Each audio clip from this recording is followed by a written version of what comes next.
설 명절 연휴가 시작되었습니다. 통계를 보니까 이번 연휴 때 하루 평균 480만 명이 이동을 할 예정이라고 이야기를 합니다. 고향을 찾아 또 혹은 부모를 찾아 친지를 찾아 떠나는 이 발걸음이 기대 반, 그리고 또 걱정 반, 또 이러한 부담 반, 이러한 마음으로 또 고향을 향한 발걸음을 옮기지 않나라는 생각을 합니다. 그런데 명절을 세고 보면 그 후에 항상 갈등으로 인한 그 스트레스 지수가 높아진다는 통계가 항상 그 뉴스를 통해 보도되는 것을 보게 됩니다. 10명 중에 6명이 명절 후유증, 스트레스로 인해서 많이 힘들어한다고 합니다. 그러니까 시월드라고 하더라고요. 시월드, 처월드. 그러니까 시가와 혹은 처가 사이에서 갈등이 일어나지만 저와 여러분은 킹덤 오브 갓, 하나님 나라, 하나님의 세계 안에 그 원리를 따라감으로 이러한 스트레스로부터 우리가 좀 해방되어야 되지 않을까 생각을 합니다. 그런데 기혼 남성, 그러니까 10명 중 6명이 스트레스를 받을 때 기혼 남성들이 스트레스를 받는 이유 중에 하나는 일단은 배우자 때문이고요. 그 다음에 부모님 때문이라고 합니다.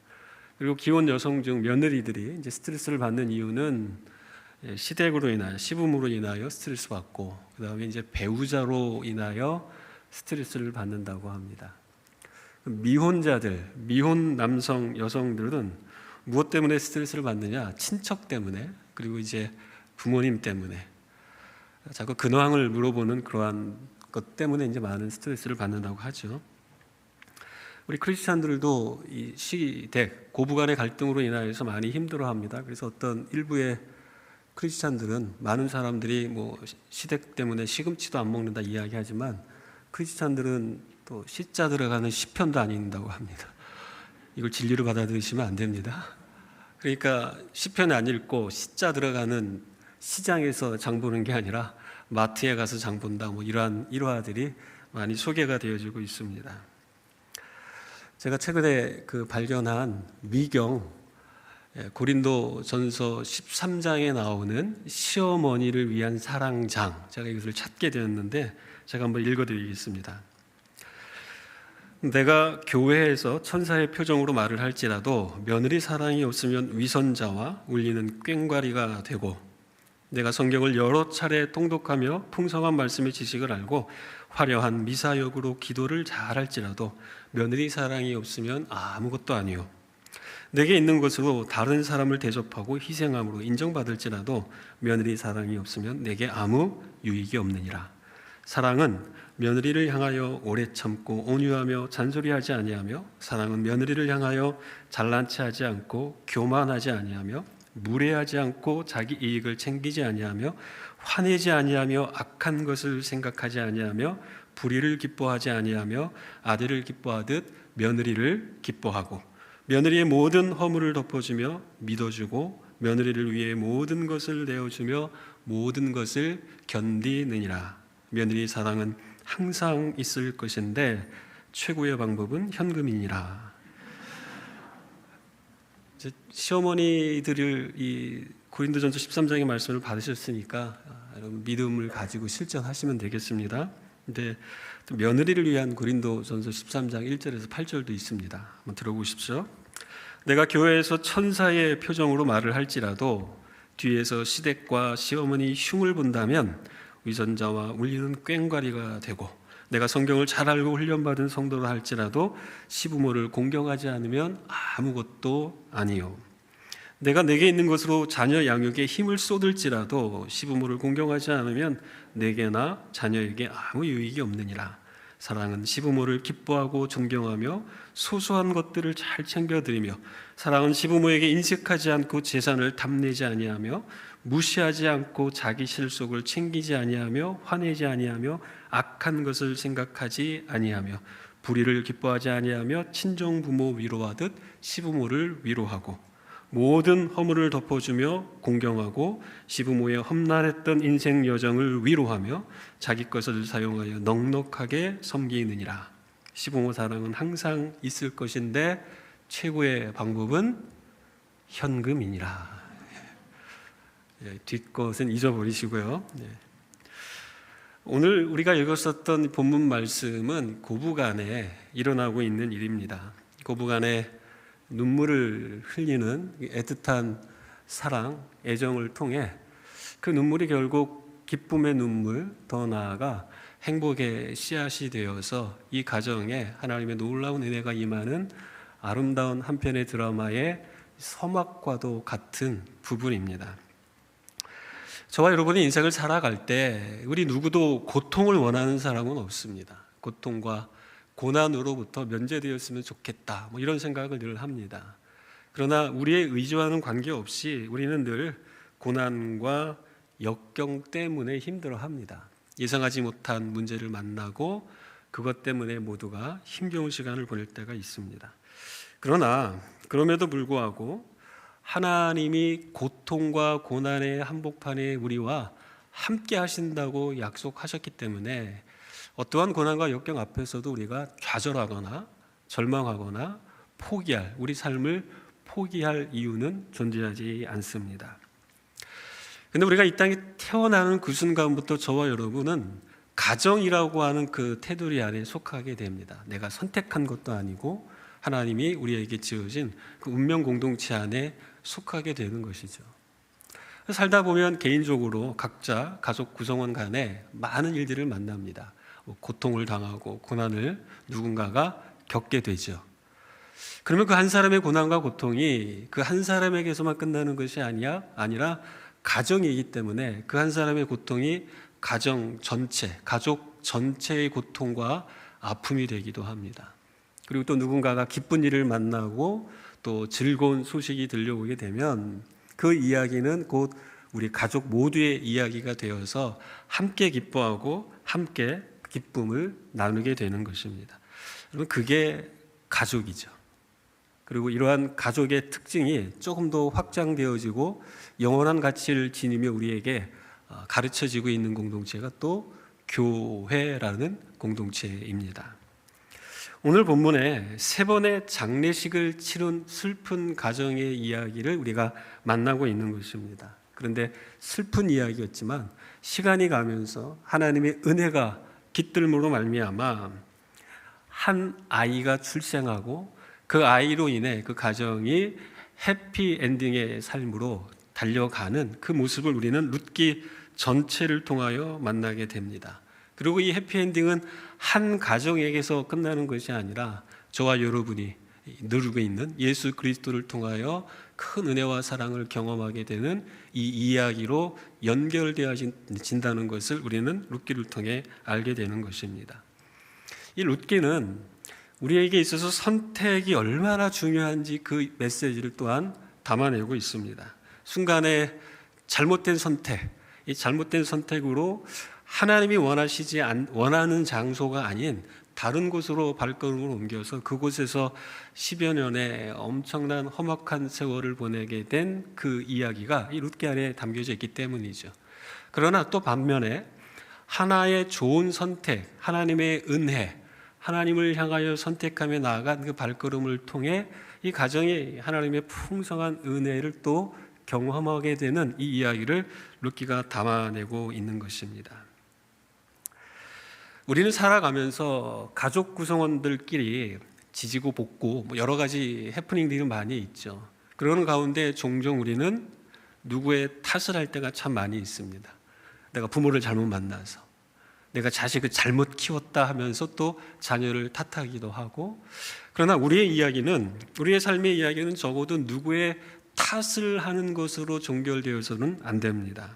사위나 시부모, 처가 잘못 만나서 라는 그러한 탓이 아니라 우리가 가족 구성원을 향하여 해야 할 삶의 의무와 책임은 하나님이 맺어주신 이 구성원들을 향하여 최선을 다해 선대하고 선한 마음으로 그들을 사랑하고 섬기는 것이 우리의 삶의 몫이라는 것을 이해해야 한다는 것이죠. 오늘 본문이 그 이야기를 잘 담아내고 있습니다. 자, 그 이야기를 담아내고 있는 오늘 본문 우리 8절의 말씀을 한번 같이 읽어보도록 하겠습니다. 8절 말씀 같이 읽도록 합니다. 나오미가 두 며느리에게 이르되 너희는 각기 너희 어머니의 집으로 돌아가라.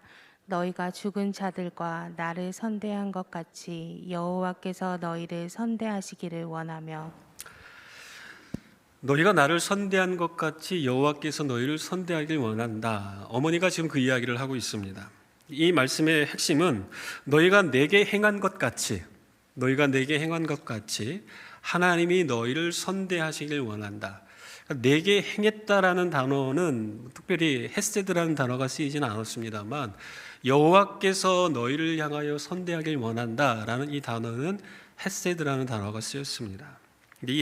이 단어의 의미, 하나의 단어로 번역되기는 어려운 단어이기는 합니다. 그래서 성경을 읽어보면 이 헤세드라는 단어는 끝없는 하나님의 자비, 긍휼, 은혜, 그리고 친절, 충성, 인자, 이걸 다 모아보면 하나로 또 우리가 설명할 수 있는데 그것이 하나님의 신실하신 사랑이라는 측면에서 이 단어를 종종 사용하긴 하곤 합니다. 근데 지금 어머니가 며느리를 향하여 하고 있는 이 말, 너희가 나를 선대한 것이라고 하는 그 의미 속에는 이러한 며느리들의 행위가 담겨져 있는 것 같습니다. 나와 죽은 자, 내 아들을 잘 보살펴 주었다. 너희가 선대했다라는 것이 나를 잘 보살펴 주었다. 그리고 고맙게 해 주었다. 고마움을 느낄 만큼 은혜의 빚을 진 겁니다. 정성껏 섬겨 주었다. 그리고 한결같이 사랑해 주었다. 며느리들이 자기와 자기 가족들을 향하여 베푼 이 넉넉한 선대의 마음을 향하여서 어머니는 며느리들을 향하여 하나님의 신실하신 사랑, 이 헤세드가 너희 인생 가운데 가득하기를 원한다. 이렇게 축복의 이야기를 해주고 있는 것입니다. 사랑하는 여러분, 이러한 하나님께서 우리를 사랑하여 주셨기 때문에 우리가 구원받은 백성으로 이 세상을 살아가고 있습니다. 그러니까 하나님의 사랑과 은혜, 긍휼은 우리의 삶의 근거가 됩니다. 이러한 사랑과 은혜를 우리가 받았다면 이제는 우리가 복의 통로로 이러한 은혜와 긍휼을 누군가를 향하여 흘려보내줘야 되는데 이것이 곧 우리의 삶의 방식이어야 하는 것이죠. 구원받은 이유가 바로 거기에 있습니다. 며느리들이 어머니와 그 가족을 향하여 선대했던 그 모습이 어떤 모습이었는지 말씀 속에서 우리가 발견합니다. 그렇다면 며느리들이 어머니를 향하여 선대했던 그 삶의 태도와 방식 속에 담겨져 있는 중요한 원리들이 몇 가지가 있는데 저희도 이 원리들을 우리의 삶에 적용함으로 말미암아 누군가를 향하여 끊임없이 선대하고 우리를 통해 선대를 받은 그 한 사람 한 사람이 또 우리를 향하여 하나님의 긍휼하심이 임하기를 원한다라는 그 축복의 놀라운 메시지가 우리에게 선포되어질 수 있도록 우리가 해야 된다는 생각을 합니다. 그렇다면 오늘 서로를 선대한다는 것이 과연 무엇인가 그 의미를 찾아본다면 첫 번째로는 서로의 상황을 이해하고 배려해야 한다는 것입니다. 서로의 상황을 이해하고 배려해야 한다. 여러분, 이 나오미가 속해 있는 가문과 두 며느리가 속해 있는 가문은 혈통적으로 다릅니다. 그러니까 민족적으로 지금 다른 민족이 만난 겁니다. 이민을 떠나서 모압 땅에 살고 있는 나오미, 그의 남편 엘리멜렉, 하나님이 원하지 않는 장소로 이사를 한 겁니다. 그리고 그곳에서 삶을 살아갈 때 사실은 하나님이 기뻐하지 않는 그 모압 여인을 집안의 며느리로 맞이했습니다. 그런데 모압 땅에서 이러한 삶을 살아가는 것이 지극히 자연스러운 일이 아닙니다. 주변에 있는 많은 사람들, 모압 땅에 살고 있을 때 주변 모압 사람들로부터도 이 며느리들은 많은 이야기를 들었을 거예요. 아니, 네가 어떻게 이스라엘 사람과 결혼하고 그 가문의 일원이 될 수 있느냐, 이런 비판을 받을 만한 충분한 이유들이 존재했었습니다. 여러분, 모압 족속과 이스라엘 족속은 그 족보를 거슬러 올라가게 되면 결국 아브라함의 아버지 데라에게서 만나게 됩니다.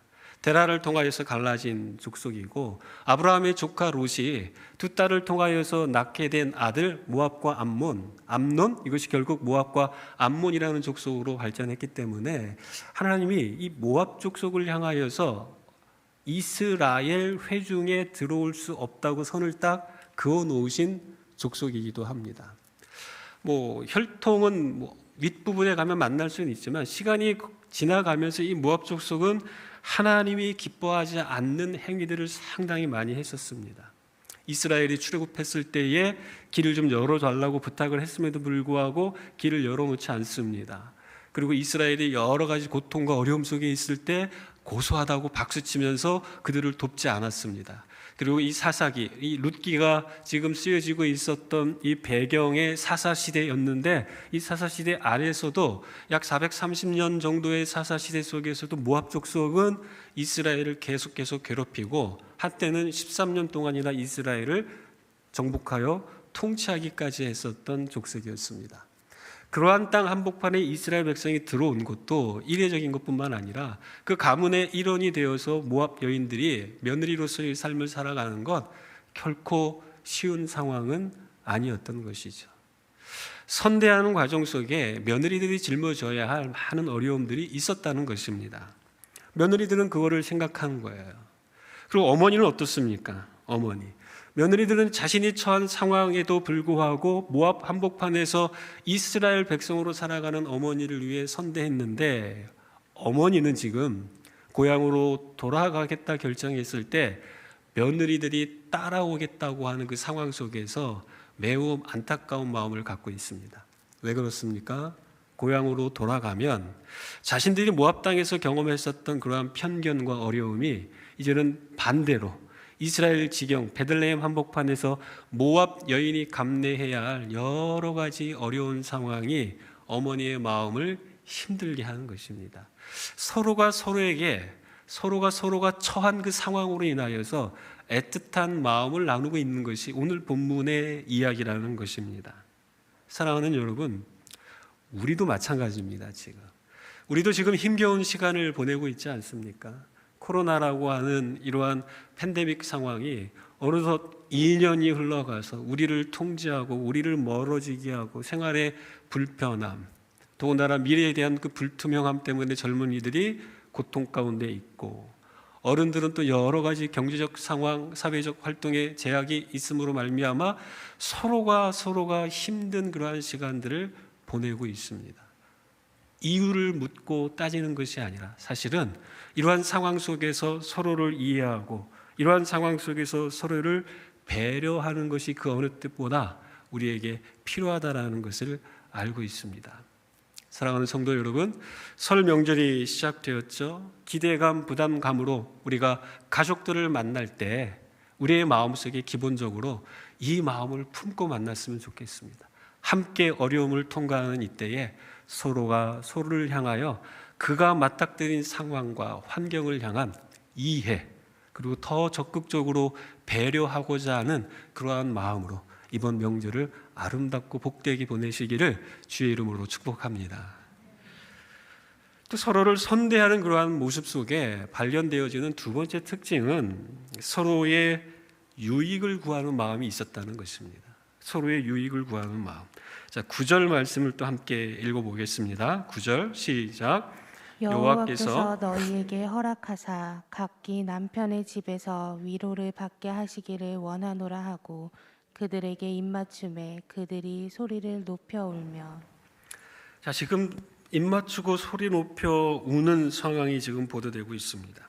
어머니는 고향으로 돌아가겠다 결정을 했죠. 그런데 지금 따라오겠다고 하는 이 며느리를 바라보면서 마음이 아픕니다. 고향으로 돌아가 봤자 며느리들에게 해줄 수 있는 게 아무것도 없는 것입니다. 자기는 그래도 고향이기 때문에 조금이나마 자기의 친족이 있는 그곳으로 돌아갔을 때에 약간의 유익은 있을 수 있겠지만 며느리들에게는 그러한 유익이 기대가 되는 상황이 아니었던 것입니다. 며느리의 유익을 위해서 해줄 수 있는 것이 아무것도 없다는 그러한 안타깝고 절박한 그 상황 속에서 지금 어머니가 눈물을 흘리고 있습니다. 그러면서 너희들이 이곳에 남아서 남편을 얻고 가정을 새로 꾸렸으면 좋겠다. 너희들이 행복하고 너희들에게 유익이 있었으면 좋겠다. 어머니는 그 이야기를 하며 우는 것입니다. 누구의 유익 때문에 눈물을 흘리냐면 며느리들의 유익을 위하여 흘리고 있습니다. 근데 며느리들은 어떻습니까? 반대로 며느리들은 연로한 어머니가 홀로 고향으로 돌아가는 그 외로운 발걸음을 그냥 방관할 수가 없었던 거예요. 죽은 자들과 어머니를 선대했던 것처럼 이제 새로운 여정으로 고향을 향해 나아가는 어머니를 떠날 수 없었습니다. 어머니를 떠나는 것이 자기들에게는 약간의 유익이 있는지 모르지만 어머니에게는 더 많은 어려움과 고통이 있을까 봐 염려되어 어머니를 안고서 지금 눈물을 흘리고 있는 것입니다.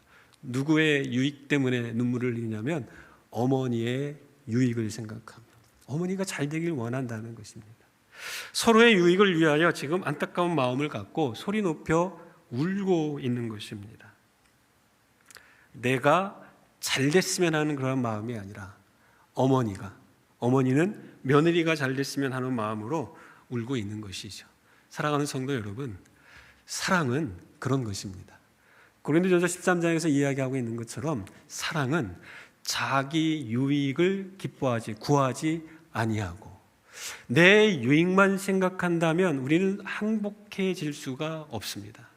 행복은 더 멀어지는 것이죠. 내 유익을 포기하고 상대방의 유익을 구할 때 상대방이 기뻐하는 그 모습 속에서 기쁨을 누리게 되고 상대방이 행복해하는 그 모습 속에서 우리는 행복을 얻게 되는 것입니다. 사랑하는 우리 주사랑교회 성도 여러분, 사랑을 가슴에 품고 내 유익이 아니라 이번 명절에 내가 만나는 사람들의 유익을 구하는 복된 설 명절이 되시기를 주의 이름으로 축복합니다.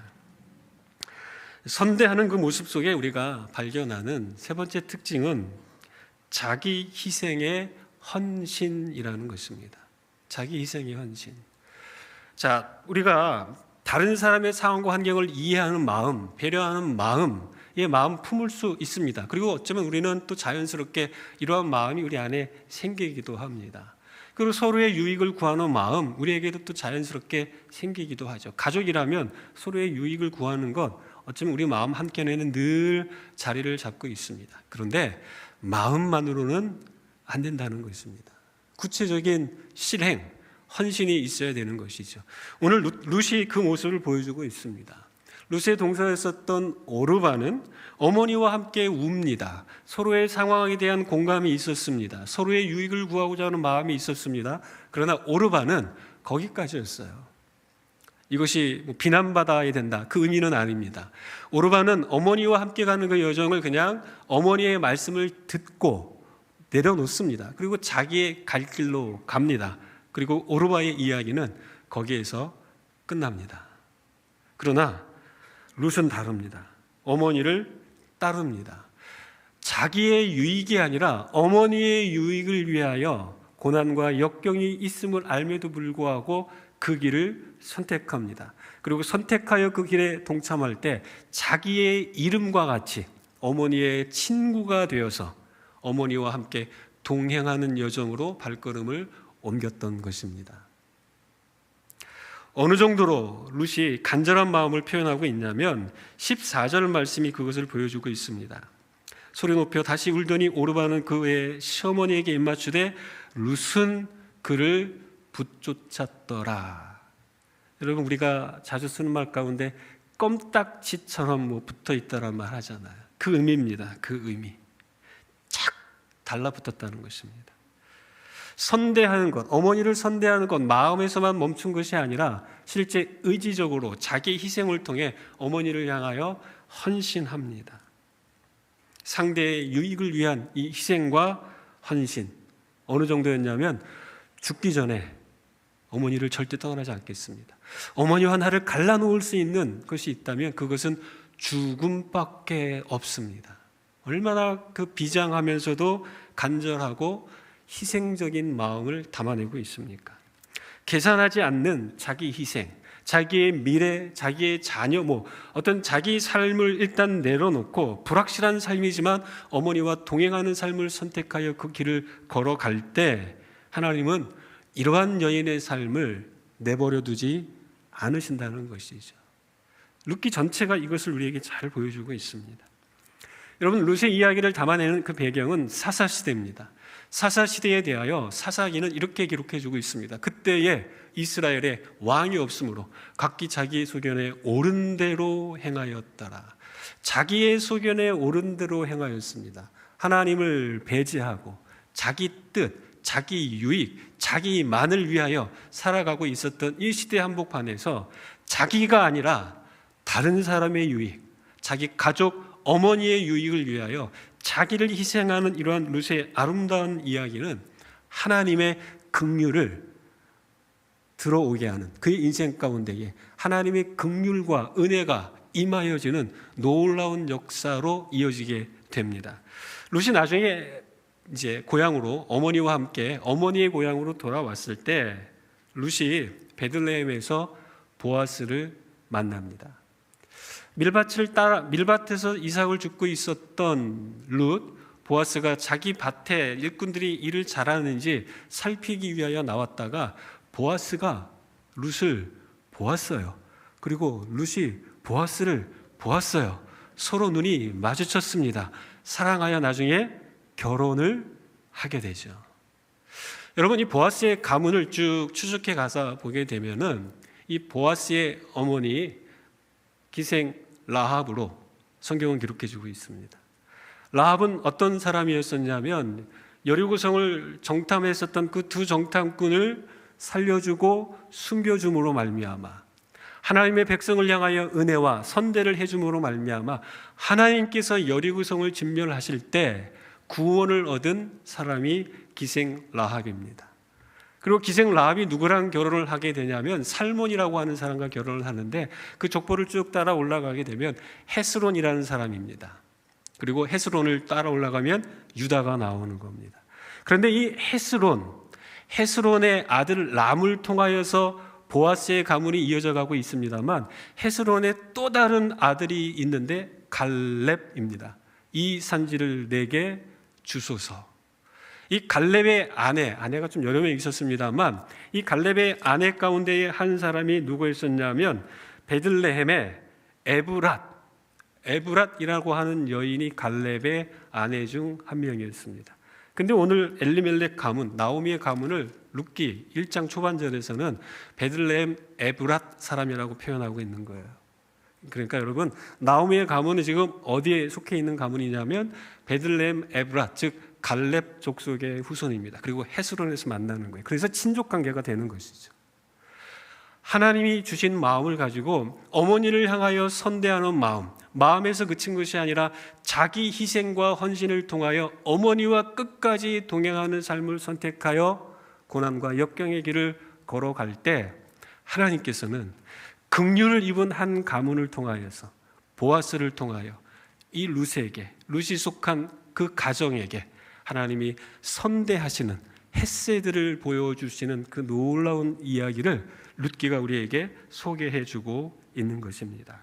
그리하여 마태복음 1장 5절에 보시면 살몬은 라합에게서 보아스를 낳고 보아스는 룻에게서 오벳을 낳고 오벳은 이새를 낳고 이새는 다윗을 낳고. 작은 한 여인에게 하나님이 은혜를 통하여 자녀를 허락하셨습니다. 그 자녀를 통해 이스라엘의 등불 다윗이 나타나고 그 다윗을 통해 영원한 생명의 빛이 되시는 예수 그리스도가 이 땅에 오시고 그로 말미암아 저와 여러분이 하나님의 은혜와 긍휼을 입어 행복한 삶을 지금도 살게 된 것입니다. 사랑하는 여러분, 이러한 여인의 가문을 통하여 이 땅에 오신 예수 그리스도께서 우리에게 이렇게 가르쳐 주셨습니다. 긍휼히 여기는 자는 긍휼히 여김을 받을 것이요. 팔복 가운데에 이 놀라운 말씀을 선포하셨습니다. 긍휼히 여기는 자 룻은 긍휼히 여김을 받고 또 누군가를 긍휼히 여기며 선대하는 보아스를 통하여 하나님의 은혜를 받음으로 이 가문이 그리스도의 계복 가운데에 이름을 올리고 인류 역사의 축복의 통로로 쓰임을 받게 되었다는 것입니다. 사랑하는 성도 여러분, 서로가 서로를 긍휼히 여기고 선대할 때 그곳에 하나님의 그 선대하심 헷세드의 은혜와 자비 긍휼 그 끝없는 사랑이 임하게 된다는 것을 우리는 역사적으로 목격하고 있는 것입니다. 사랑하는 성도 여러분, 행복은 나 혼자만 느끼는 것이 아닙니다. 행복은 나만 기쁘다고 행복한 것이 아니라 나는 좋아서 기쁘지만 누군가가 눈물을 흘리고 있다면 우리는 편하게 행복이라는 것을 누릴 수가 없습니다. 행복은 함께 누리고 함께 얻는 것이죠. 함께 웃고 함께 기뻐하고 함께 감사하고 함께라는 이 공동체적 그 영역 안에서 진정한 행복을 누릴 수 있다는 것입니다. 그렇기 때문에 우리는 선대함으로 함께 주 안에서 행복한 삶을 누려야 한다는 것입니다. 정유정이라고 하는 소설가가 완전한 행복이라는 글을 썼습니다. 근데 이 글을 쓰게 된 그 동기가 자기의 자기 사랑의 늪에 빠져 있는 현대사회를 바라보면서 그건 아닌 것 같다라는 생각을 가지고 글을 썼다고 합니다. 그 글을 읽어보면 그 안에 주인공이 나와요. 그 주인공이 이러한 독백, 이러한 가치를 가지고서 삶을 살아가는데 그의 마음에 사로잡혔던 가치는 이러한 것이었습니다. 자, 행복, 완전한 행복을 추구하고 있었던 이 주인공은 이렇게 이야기합니다. 행복은 덧셈이 아니야. 행복은 뺄셈이야. 완전해질 때까지 불행의 가능성을 없애는 거야. 완전해질 때까지 불행의 가능성. 그러니까 이것이 어떻게 영향을 끼치냐면 나의 행복을 가로막는 사람, 나의 행복을 가로막는 대상이 있다면 그들을 다 제거하기 시작합니다. 무엇 때문에요? 내 완전한 행복을 위해. 오늘날의 현상, 오늘날의 시대를 잘 반영하고 있는 소설인 것 같습니다. 나의 행복을 위해서라면 수단과 방법을 안 가립니다. 나만 웃을 수 있다면 그 누구의 눈물은 중요하지 않게 여겨지는 이러한 험악한 세상 한복판에서 하나님은 그러한 삶이 행복한 삶이 아니라고 우리에게 분명하게 말씀하십니다.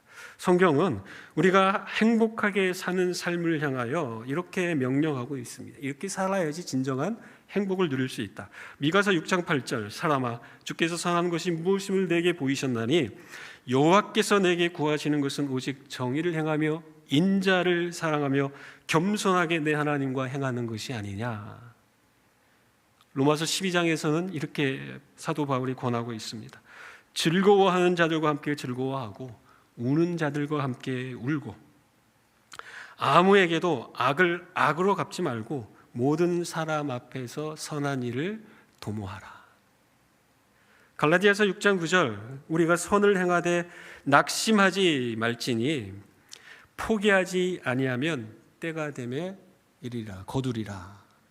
선을 행하되 낙심하지 말고 포기하지 말라고 이야기해 주고 있습니다. 사랑하는 성도 여러분, 설 명절입니다. 이것만 생각해도 마음이 좀 설레이지 않습니까? 그러나 우리 마음 한복판에는 기대와 염려가 공존하는 것도 사실입니다. 고향을 떠올리고 가족을 떠올리고 부모를 떠올릴 수 있는 아주 좋은 행복한 날이어야 하는 것이 우리의 명절인 것이요. 성경은 늘 우리에게 부모를 공경하라고 이야기합니다. 그런데 전제 조건이 없습니다. 이러한 부모는 공경하고 저러한 부모는 공경하면 안 된다. 어떤 부모라는 말을 하지 않습니다. 자녀를 노엽게 하지 말라 이야기합니다. 그런데 자녀에 대한 조건도 없습니다. 이런 자녀, 사랑만을 받을 만한 자녀니까 사랑 많이 해주고 그렇지 못하니까 마음껏 혼내라. 그러한 의미로 말씀하지 않습니다. 부모와 자녀의 관계는 자격을 따지는 관계가 아니기 때문입니다. 사랑하는 그 후배가 글을 하나 올렸어요. 글이 이런 글이었습니다. 제가 이 글을 보고 마음이 너무 아파가지고 위로의 또 글을 보냈었습니다만 이런 글이었습니다. 엄마, 아빠, 형 보고 싶다. 가족을 다 잃었거든요. 지금 내 모습을 볼 수만 있다면 기뻐하셨을 걸. 우리 곧 봬요. 인생 금방 가니까 천국에서 푹 쉬세요. 오늘따라 가족이 보고 싶다. 가족이 이 글을 썼습니다. 사랑하는 성도 여러분, 가족을 선대할 수 있는 그 기회 많지 않습니다.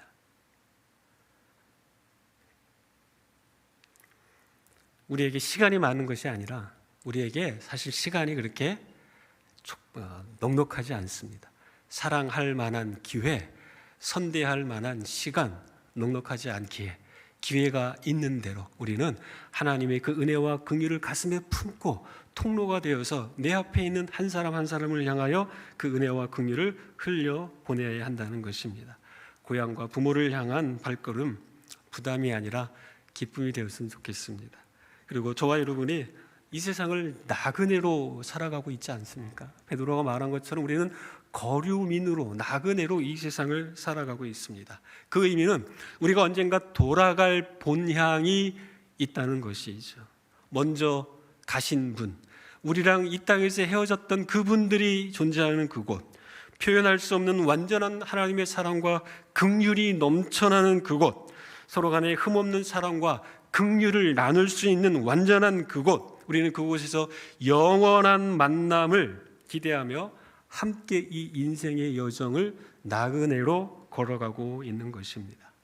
이 인생의 여정 길에서 서로가 서로를 선대하는 그러한 삶을 사셨으면 좋겠습니다. 서로의 마음과 상황을 이해하고 서로의 유익을 구하며 마음에서만 멈추는 것이 아니라 자기 희생을 통한 섬김의 삶이 있다면 우리 모두는 지금보다 더 행복한 삶을 주 예수 그리스도 안에서 누리리라 믿습니다. 그러한 삶을 살아가시길, 또 그러한 명절이 되시길 주의 이름으로 축복합니다.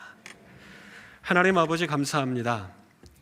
우리에게 명절을 허락하여 주셔서 감사하고 소중한 가족을 떠올리고 만나고 사랑할 수 있는 기회를 주셔서 감사합니다. 이 기회가 하나님의 은혜와 사랑이 더 넘쳐나는 현장이 되도록 서로를 향한 선대하는 마음을 우리에게 허락하여 주옵소서.